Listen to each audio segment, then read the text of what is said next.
I will share a few things that will be really useful. Give the subject the main importance possible. The background is functional. You don't have to say, oh, what a cool background, but you forget what's going on. So the background for me is more something that should give a feeling. So especially if you're shooting outdoor, it's something that it's important to have a feel of the place. You don't really have to need to have landmarks. You don't really need to have huge structures that you get too focused on those. Let's say you are by the seaside. You have a feeling of that. You don't want to get too distracted. You want to be there, you want to transport the people that are watching the video there and feel what's around the person who's doing their yoga routine or their workout. So when you're shooting, it's really important that you compose your image as there are different words of a sentence. So a sentence, to make sense, need to have the words in a certain order, and it's the same when filming. Depending on how far or close you are from the subject, you will get different kind of shots. So you will get an establishment shot when you show the whole scene. So it's called establishment shot for a reason, because it establishes the whole scene, the whole video. It shows where the video is taken, what's about, etc., etc. Then you have a full shot when you see the whole person, full body. Here is really not so much about the surrounding, it's about the subject. And this shot is really important to show what the person is doing. Then we have a medium shot that it's usually knee up. Of course, what you will notice when shooting people who are doing yoga or workouts, these people are not standing. So all this filming dictionary is about people who are standing, walking, etc. But here we have people on a mat or people doing things. So you have to be a little bit creative on that. And then we have the close-ups. So close-ups are, of course, the more intimate way of portraying the subject. So close-ups can be used to show the face, but also to show some particular movements. Something about close-up is that they add a certain vibe to the video. If you do a video only with long shots, it will be really boring, and it's very hard to make it look professional, let's say. When you add some close-ups, especially if you have a blurred background, and you alternate these close-ups with the long shots, everything will look more cinematic, everything will look more professional, let's say. And also the viewers will appreciate that. The aesthetics will be much better.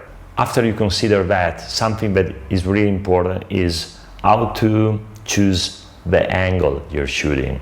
If you're shooting educational content, a neutral angle is always the best, because it doesn't distract the viewer, because usually when you choose another angle you say, oh, why? Because it's unusual. So it doesn't distract the viewer, and also it shows better the alignment of the body and things like that.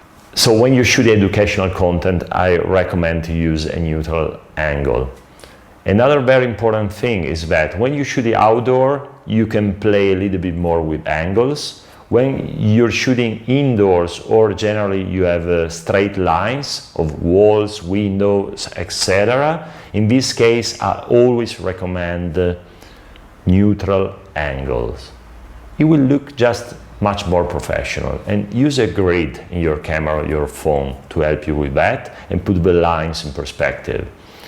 So lines straight like this, and you see it looks just much better. So you can experiment more with angles when you're outdoor, but when you are indoor, stick to the neutral, straight angle. If you're shooting a yoga class or a workout, I suggest to place the mat parallel to the camera, because it's the way you will understand more what's going on. A second option could be having the mat 45 degrees. That's also a possibility. Having the mat on the front is not really the best way to understand posture. So only use it if you're using two cameras and you want a second angle. Otherwise, I would stick, even with two cameras, I would stick with one angle in 90 degrees and one angle at 45 degrees. So when you're shooting indoor, another thing you have to consider is which is the best corner of your house to use. And I give you this example using quite a neutral corner or my house. So this is a front view, so mat parallel to the camera. This is a second option. In this case, I'm using the walls with a 45-degree angle, and this is a solution that could give a little bit more depth and a little bit more dimension, especially in small spaces. What you notice when you're shooting in your house is that space many times is limited. We don't have that much space like shooting in a gym or in a yoga studio. So you have to adjust a little bit according to that. You have to experiment in your space and find what you like more.